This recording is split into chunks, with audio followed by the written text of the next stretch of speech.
Okay students, ninth class के ए और B section दोनों के जो स्टूडेंट्स हैं, डाइवर्सिटी ऑफ लिविंग ऑर्गेनिज्म जो आपका चैप्टर है उसके अंदर अब हम पढ़ने जा रहे हैं रूल्स ऑफ बाइनोमियल नोमेनक्लेचर। आप सभी को मालूम है कि इससे पहले हम लोगों ने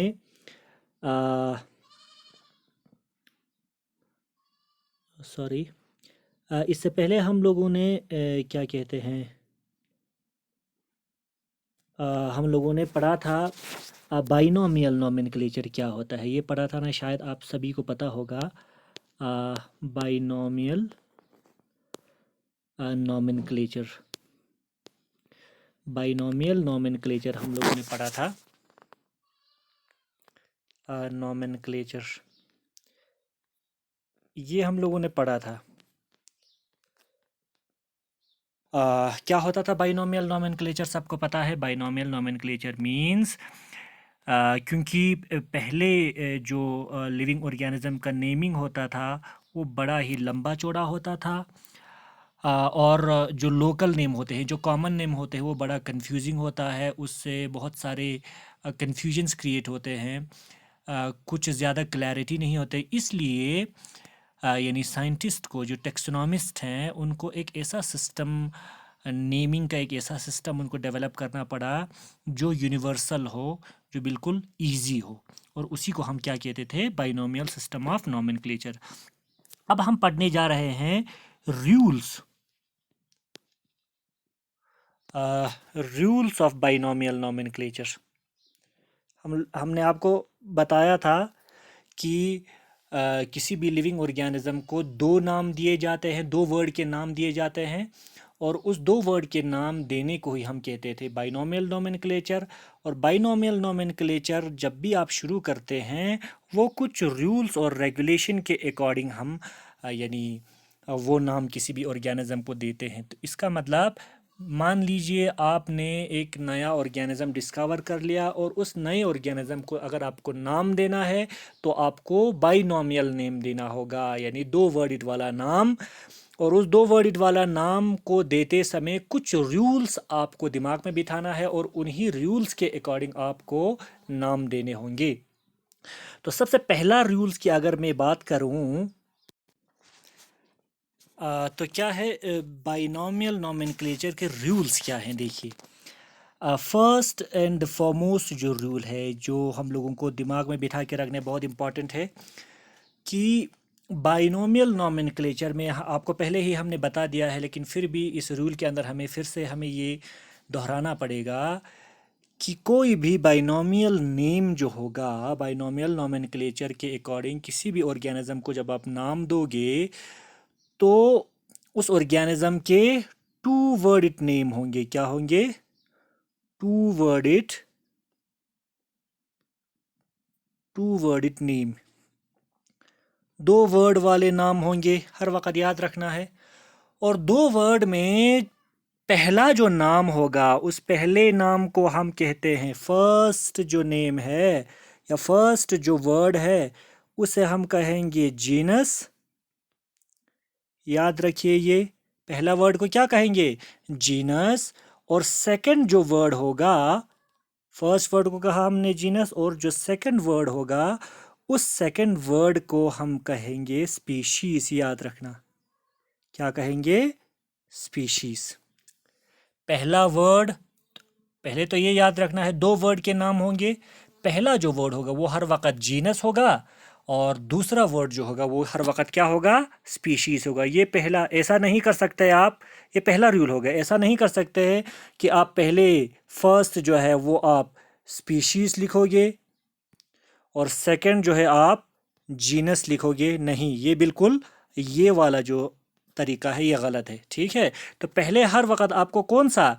जीनस पहले आपको लिखना है, और दूसरे नंबर पे आपको क्या लिखना है? स्पीशीज। ये पहला रूल हो गया। ठीक है, ओके। रूल्स बहुत सारे हैं, 11th के अंदर आपको बहुत ज़्यादा डिटेल में उसमें पढ़ना है, लेकिन यहाँ पे हम लिमिटेड रूल्स हम पढ़ लेंगे। ठीक है, जो हमारे काम का होगा। ठीक है, ये पहला रूल हो गया। रूल नंबर सेकंड की अगर आप बात करते हैं, रूल नंबर सेकंड में कहते हैं कि जो पहला जो वर्ड आपका जीनस जो होता है, जीनस का, याद रखना ये, शाबाश, जीनस का जो फर्स्ट लेटर होता है, याद रखना, फर्स्ट लेटर जो जीनस का होगा वो हर वक़्त क्या होता है, याद रखना, वो हर वक़्त कैपिटल में लिखा जाता है। ये रूल है। अब नाम लिखोगे, नाम दोगे तो हर वक़्त लिखते वक़्त क्या करना है आपको, जीनस का जो पहला लेटर होगा, जीनस का पहला लेटर जो होगा वो हर वक़्त कैपिटल लेटर में आपको लिखना है। क्या लिखना है, कैपिटल लेटर में, ये आपको याद रखना है। और स्पीशीज का जो पहला लेटर होगा वो हर वक़्त किस में होना चाहिए, स्मॉल लेटर में होना चाहिए। यानी याद रखना है ये, स्पीशीज जो होगा उसका जो फर्स्ट लेटर होगा वो हर वक़्त किस में होना चाहिए, फर्स्ट लेटर जो होगा वो हर वक़्त स्मॉल केस लेटर होना चाहिए, यानी स्मॉल लेटर होना चाहिए। ठीक है, तो इसलिए याद रखना। मान लीजिए फॉर एग्जांपल मैं आपको एक एग्जांपल दूंगा। हम सबको पता है ह्यूमन का या मैन का, इंसान का जो बाइनोमियल नेम है वो क्या है, सबको पता है, होमो है। और मतलब सबको पता है होमो जो है वो आपका जीनस होता है। ठीक है, और उसके बाद दूसरा जो लेटर होता है वो हर वक़्त आपका क्या होता है, स्पीशीज़ होता है। क्या होता है, स्पीशीज़। तो होमो हमारा जीनस हो गया और स्पीशीज़ हमारा क्या है, सैपियंस। ये हो गया आपका स्पीशीज का नाम। ठीक है, तो यहाँ पे हर वक्त जब आप जीनस का नाम लिखोगे तो जीनस का नाम लिखते समय पहला जो आपका लेटर होगा वो कैपिटल में होना चाहिए, और सैपियंस का पहला जो लेटर होगा वो हर वक्त किस में होना चाहिए, स्मॉल में होना चाहिए। ये रूल है, याद रखना ये। ठीक है, तो पहला रूल में हमें कहता था कि यानी पहले आप जीनस लिखोगे, दूसरे पे आप स्पीशीज लिखोगे। और दूसरा रूल क्या कहता है, जीनस जो आप लिखोगे उसका पहला लेटर कैपिटल होगा और स्पीशीज का पहला लेटर हर वक्त आपका क्या होगा, स्मॉल होगा। ये आपको याद रखना है। ठीक है, ये हो गया रूल नंबर सेकंड। कुछ और एग्जांपल आप लिख सकते हैं। फॉर एग्जांपल देखो, आप सबको पता है पायरस, ये जीनस हो गया। जीनस का पहला लेटर हमने क्या लिखा है, कैपिटल में लिखा है। और ये स्पीशीज हो गया मैलस, पायरस मैलस, ये स्पीशीज का नाम हो गया। तो ये किसका नाम है, ये किसका बाइनोमियल नेम है या बॉटनिकल नेम या आप कह सकते हैं साइंटिफिक नेम है, ये है एप्पल का। किसका, एप्पल का। ठीक है, इसी तरीके से आप फ्रॉक, फ्रॉक का अगर आप बाइनोमियल नेम लिखोगे तो पहले आप लिखोगे क्या, जीनस, और जीनस क्या है, राना। और उसके बाद दूसरा क्या लिखोगे, स्पीशीज, स्पीशीज आपका क्या है, टिग्रीना, राना टिग्रीना। तो हमने लिखा है ना, पहला जो लेटर है वो किस में लिखा है, कैपिटल में, और दूसरा स्पीशीज का जो पहला लेटर है वो क्या लिखा है, स्मॉल में लिखा है।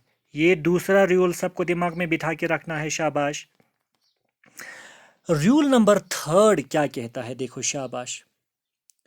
रूल नंबर थर्ड कहता है, अगर आप किसी भी ऑर्गेनिज्म का बाइनोमियल नेम जो है या साइंटिफिक नेम जो है अगर आप हाथ से लिखते हो, हाथ से, अगर फॉर एग्जांपल देखो मैं यहाँ पे लिख रहा हूँ होमो, होमो, और ये हो गया जीनस, और दूसरा है आपका स्पीशीज सैपियंस,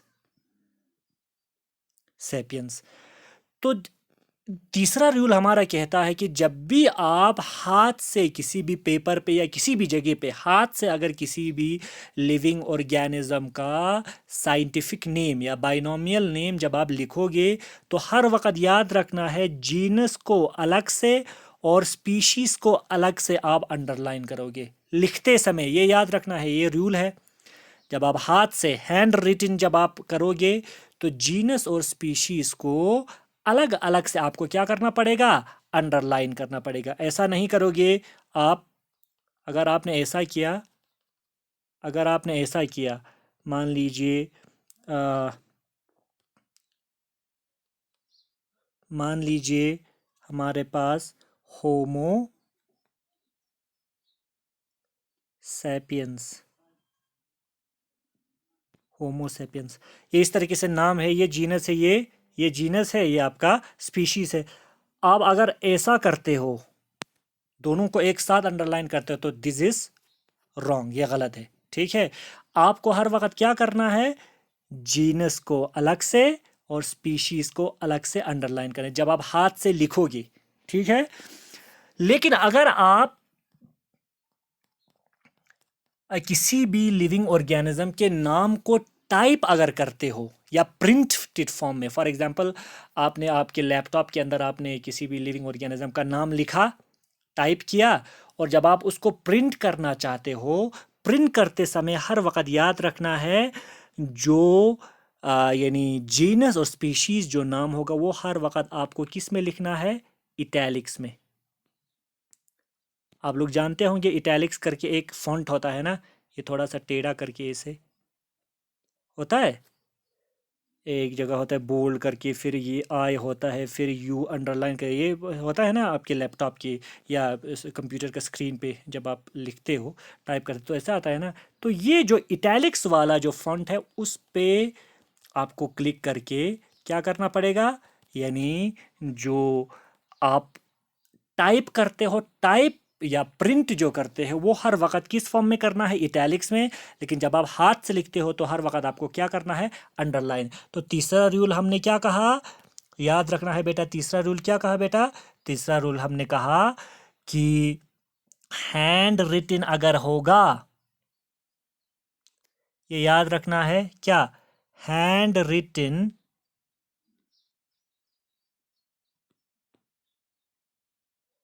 हैंड रिटन अगर होगा तो आपको अंडरलाइन करना है, अंडरलाइन करना है किसको, जीनस एंड स्पीशीज, जीनस और स्पीशीज को अंडरलाइन करना है, लेकिन कैसे, separately.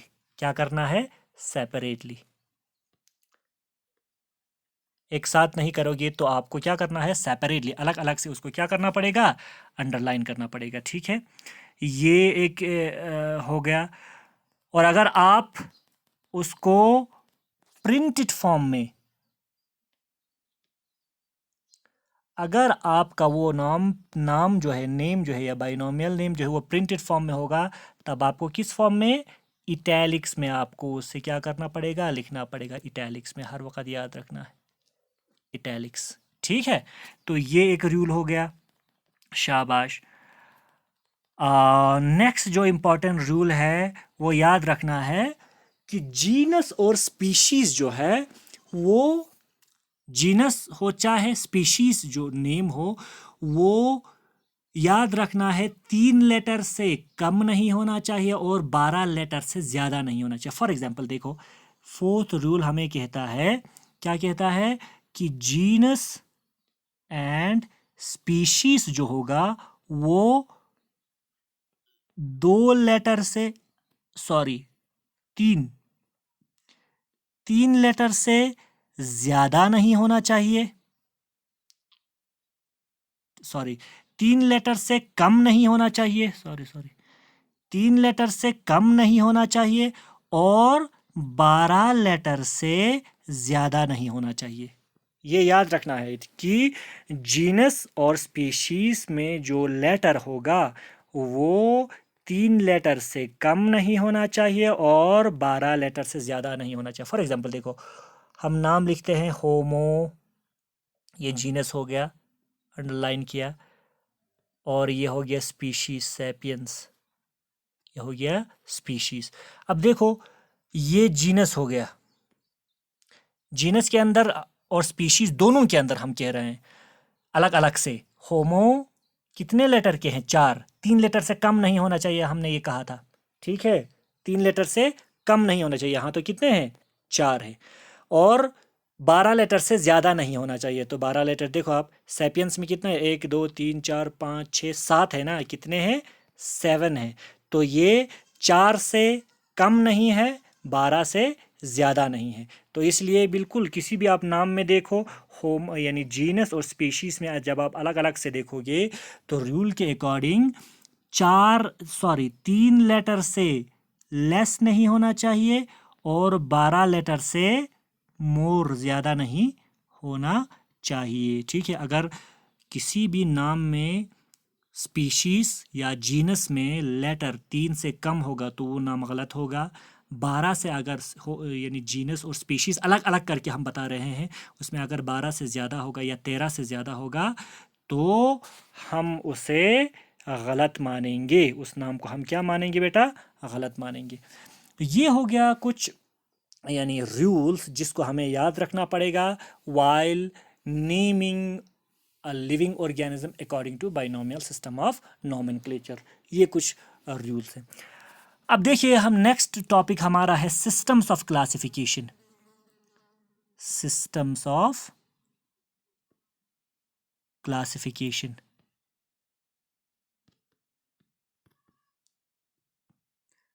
Classification, systems of classification. अच्छा देखो, लिविंग ऑर्गेनिजम्स को जब क्लासिफाई करने की बारी आ गई, या लिविंग ऑर्गेनिजम्स को जब साइंटिस्ट जो है डिफरेंट ग्रुप्स के अंदर डिवाइड करके डाल रहे थे, तो अलग अलग साइंटिस्ट का अपना अलग अलग तरीका था लिविंग ऑर्गेनिजम्स को डिफरेंट ग्रुप्स के अंदर डालने के लिए। अलग अलग उनका क्राइटेरिया था, अलग अलग यानी बुनियाद पे वो डिफरेंट ग्रुप्स के अंदर उनको यानी डालते थे। अब इस तरीके से बहुत सारे ऐसे क्लासिफिकेशन के सिस्टम्स आ गए, लेकिन दो सिस्टम ऑफ क्लासिफिकेशन जो है, यानी दो तरीके के क्लासिफिकेशन का सिस्टम जो है वो सबसे ज़्यादा पॉपुलर है और हमें उसी को हमें पढ़ना है। ठीक है, दो टाइप्स ऑफ यानी क्लासिफिकेशन सिस्टम है, वो सबसे इम्पॉर्टेंट है। कौन कौन से हैं? नंबर पहला तो हमारे पास है, फर्स्ट जो है वो क्या है, 2 kingdom system of classification, 2 kingdom system of classification. और नंबर सेकंड है 5 kingdom system of classification. It means दो तरीके के क्लासिफिकेशन है, जिसमें पहले वाले में 2 बड़े किंगडम होंगे, पहले वाले में, ठीक है, 2 बड़े किंगडम होंगे, और दूसरे वाले में 5 बड़े बड़े किंगडम्स होंगे। हमको पता है किंगडम क्या होता है, फाइलम या डिवीजन क्या होता है, class, order, family, genus, species, ये सारा हमने आप लोगों को बताया। इन सब को हम क्या कहते थे, कैटेगरीज या टेक्सॉन्स हम कहते थे। ये तो शायद सबको याद होगा, पहले वाला जो हमारा लेक्चर था उसके अंदर हमने आपको बताया था। तो सबसे पहले हम डिस्कस करेंगे 2 किंगडम सिस्टम ऑफ क्लासिफिकेशन। कौन सा? 2 किंगडम सिस्टम ऑफ क्लासिफिकेशन। ये सबसे पहले शुरू किया गया था। It was first started in 1750, 1758 में सबसे पहले इसको शुरू किया गया। इस सिस्टम ऑफ क्लासिफिकेशन को एक बहुत ही ज़बरदस्त साइंटिस्ट था जिसने 1758 में, उसका नाम क्या था, कैरोलस लिन्नियस, फादर ऑफ टेक्सोनॉमी कहते हैं। कैरोलस लिन्नियस को हम क्या कहते हैं, फादर ऑफ, कैरोलस लिन्नियस जो है, इन्होंने सबसे पहले 2 किंगडम सिस्टम ऑफ क्लासिफिकेशन दिया।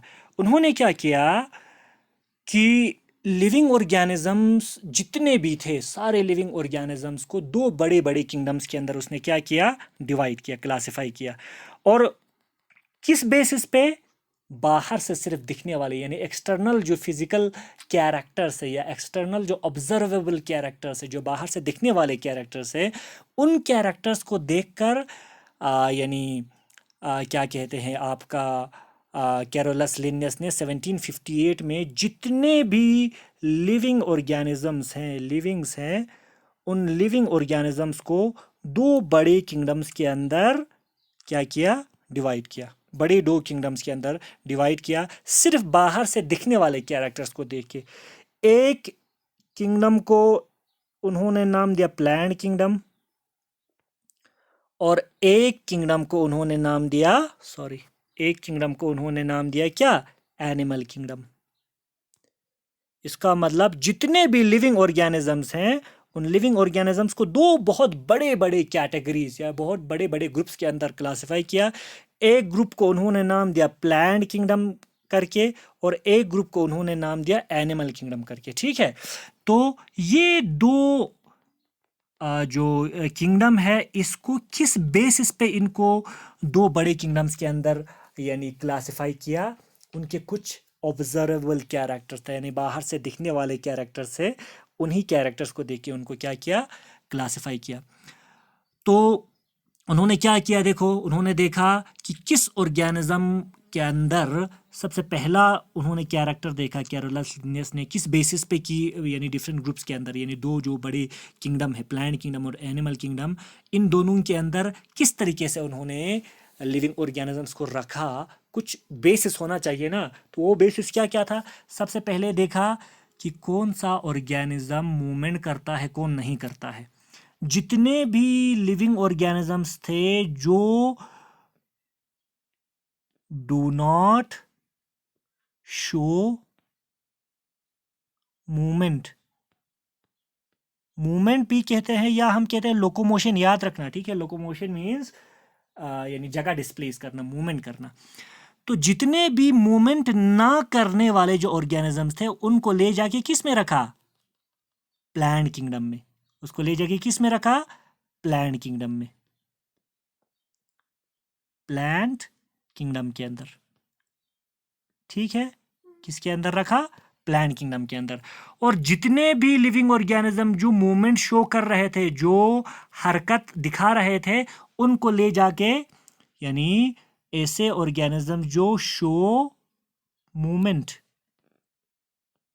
ये जो शो लोकोमोशन, लोकोमोशन भी कहते हैं,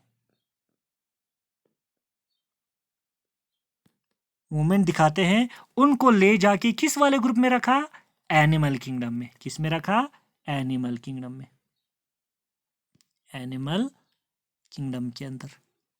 ठीक है, तो पहला क्राइटेरिया, पहला बेसिस क्या था कि ऑर्गेनिज्म मूव करता है या नहीं। ना करने वाले प्लांट किंगडम में रखा और मूवमेंट करने वाले एनिमल किंगडम के अंदर उसने रखा। ठीक है, ये पहला क्राइटेरिया था। दूसरा क्राइटेरिया था न्यूट्रिशन, यानी ऑर्गेनिज्म जो है वो अपना खाना क्या खुद बनाता है या दूसरे पे डिपेंडेंट रहता है। तो जो ऑटोट्रॉप्स थे, यानी जो अपना खाना खुद बना सकते थे, ऑटोट्रॉप्स जो थे, उनको प्लांट वाले किंगडम में रखा। उसको किस में रखा, प्लांट किंगडम में। ठीक है, ये दूसरा क्राइटेरिया था। और जो ऑटोट्रॉप्स नहीं थे, यानी जो हीटेरोट्रॉप्स थे या जो दूसरों पे डिपेंडेंट होते थे, हीटेरोट्रॉप्स थे, हीटेरोट्रॉप्स मींस जो दूसरों पे डिपेंडेंट रहेगा खाने के लिए, जितने भी दूसरे पे डिपेंडेंट रहने वाले ऑर्गेनिज्म थे उनको ले जाके किस में रखा, उसको ले जाके एनिमल किंगडम में रखा। किस में रखा बेटा, एनिमल किंगडम में। ये दूसरा क्राइटेरिया था। तीसरा क्राइटेरिया क्या देखा लिनियस ने, कि जितने भी लिविंग ऑर्गेनिजम्स जो अनलिमिटेड ग्रोथ शो करते हैं, यानी जब तक वो जिंदा है तब तक वो बढ़ते रहता है, ग्रोथ होते यानी बड़ा होते जाता है जब तक वो जिंदा है। तो ऐसे जितने भी लिविंग ऑर्गेनिजम्स थे जो अनलिमिटेड ग्रोथ दिखाता था, अनलिमिटेड ग्रोथ जो दिखाता था, उन सारे लिविंग ऑर्गेनिज्म को ले जाके किस में रखा, प्लांट वाले किंगडम में। और जितने भी लिमिटेड ग्रोथ यानी कुछ उम्र तक ग्रोथ दिखाता था, उसके बाद उनका उनमें ग्रोथ जो है वो स्टॉप होता था, जिसको हम कहते थे क्या, लिमिटेड ग्रोथ। ठीक है, लिमिटेड ग्रोथ जितने भी दिखाने वाले ऑर्गेनिजम्स थे, उन ऑर्गेनिजम्स को ले जाके किस में रखा, एनिमल में, किंगडम, एनिमल किंगडम में उसको ले जाके रखा। ठीक है, ये तीसरा है। तो पहला क्राइटेरिया था कि मूवमेंट करता है या नहीं, दूसरा क्राइटेरिया था कि न्यूट्रिशन क्या है, तीसरा क्राइटेरिया क्या था कि ग्रोथ लिमिटेड दिखाता है या अनलिमिटेड दिखाता है। और नेक्स्ट जो क्राइटेरिया था वो था कि क्या सेल के अंदर सेल वॉल प्रेजेंट है या एब्सेंट है। और जिनके अंदर सेल वॉल प्रेजेंट होता था उनको ले जाके प्लांट वाले ग्रुप में रखा, प्लांट वाले किंगडम में। और जिनके अंदर सेल वॉल एब्सेंट होता था, सेल वॉल यानी जिनके सेल में outermost covering cell wall नहीं बल्कि सेल मेम्ब्रेन होता था, सेल वॉल जो है वो एब्सेंट जिसमें होता था, उन सबको ले जाके किस वाले ग्रुप में रखा? एनिमल वाले किंगडम के अंदर रखा। ठीक है, तो चौथा क्राइटेरिया क्या था?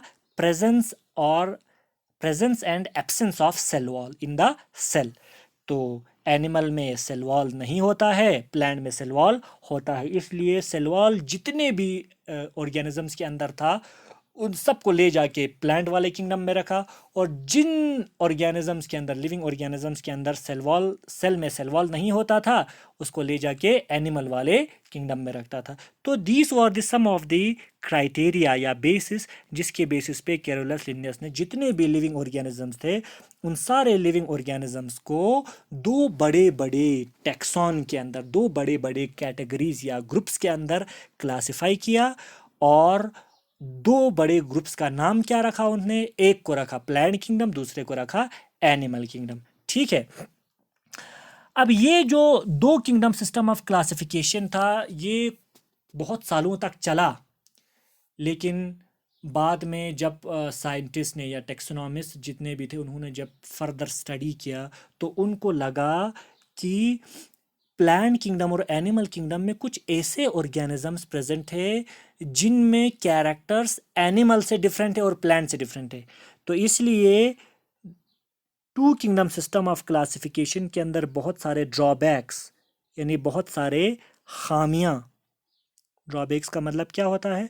बहुत सारे खामियां यानी प्रॉब्लम्स, बहुत सारे शॉर्टकमिंग्स जो है उनके अंदर नज़र आया। तो इन ड्रॉबैक्स या खामियों की वजह से साइंटिस्ट को two kingdom system of classification से भी अच्छा एक क्लासिफिकेशन जो है वो देना पड़ा। तो फिर क्या हुआ? 1866 में एक साइंटिस्ट था जिसका नाम था अर्नेस्ट हैकेल। उन्होंने एक और बहुत बड़ा सा एक किंगडम उन्होंने इंट्रोड्यूस किया, और उस किंगडम का उन्होंने नाम दिया क्या? किंगडम प्रोटिस्टा करके। उन्होंने क्या नाम दिया है उसको? प्रोटिस्टा। ठीक है, और प्रोटिस्टा के अंदर जितने भी यानी यूनिसेलुलर यूकैरियोटिक जितने भी ऑर्गेनिजम्स थे उनके अंदर जितने भी यूनिसेलुलर यूकैरियोटिक जितने भी ऑर्गेनिजम्स थे उनको ले जाके यानी प्रोटिस्टा के अंदर रखा। लेकिन प्रोटिस्टा फिर उसके बाद और भी और यानी कुछ और किंगडम्स आ गए, मोनेरा, फंजाई, ये सारा। वो आने से पहले यूनिसेलुलर मल्टी सेलुलर जितने भी ऑर्गेनिजम्स थे उनको मिक्स अप करके रखा हुआ था, कुछ प्लांट किंगडम में थे, कुछ एनिमल किंगडम में थे। तो इसलिए उसके अंदर बहुत सारे यानी क्लास यानी क्या कहते हैं, बहुत सारे ऐसे ड्रॉबैक्स या डीमेरिट्स या खामियां जो है नज़र आया। इसलिए 1969 में एक कंप्लीट और इम्पॉर्टेंट जो आज तक बहुत ज़्यादा पॉपुलर और मशहूर है 5 किंगडम सिस्टम ऑफ क्लासिफिकेशन करके 1969 में आया, वो हम नेक्स्ट वाले लेक्चर के अंदर हम पढ़ेंगे। यानी आपके पूरे इस चैप्टर के अंदर सिलेबस में 5 किंगडम सिस्टम ऑफ क्लासिफिकेशन को बहुत ज़्यादा डिटेल में हमें पढ़ना है, हर किंगडम को पढ़ना है, और किंगडम के अंदर जो बाकी हमारे पास फाइलम या डिविजन्स है उनको भी थोड़ा थोड़ा कैरेक्टर्स उनका हमें पढ़ना है। तो thank you students, thank you all.